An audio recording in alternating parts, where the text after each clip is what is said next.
Kajal Agarwal career కష్టకాలంలో ఉందనే చెప్పాలి. ఎప్పుడూ బిజీగా కనిపించినా చేతిలో సినిమాలు లేనట్లే.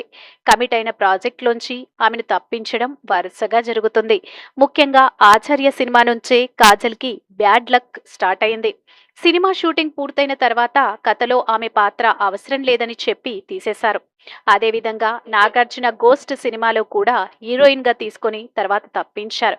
భగవంత్ కేసరి సినిమాలో ఉన్న ఆమె పాత్రకు పెద్దగా ప్రాధాన్యం లేకుండా పోయింది.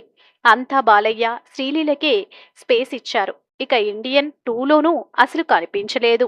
శంకర్ ఆమె క్యారెక్టర్ను పార్ట్ 3కి మళ్లించారని సమాచారం. అయితే ఇండియన్ 3 తెరకెక్కే అవకాశం తక్కువగా కనిపిస్తుంది. దీంతో అక్కడ కూడా కాజల్కు మరో షాక్ తగిలినట్టే. ప్రస్తుతం కన్నప్పలో పార్వతిగా నటిస్తున్న ఈ బ్యూటీకి ఈ సినిమా అయినా లక్ ఇస్తుందేమో చూడాలి. సీనియర్ హీరోలో సినిమాలో అవకాశం వచ్చినా ఆమె పాత్రల ప్రాధాన్యత లేకపోవడం కాజల్ కెరీర్కు పెద్ద సమస్యగా మారింది. ఇకపై ఈ బ్యూటీ మళ్లీ ఫుల్ ఫామ్లోకి రావాలంటే పెద్ద బ్రేక్ కావాల్సిందే.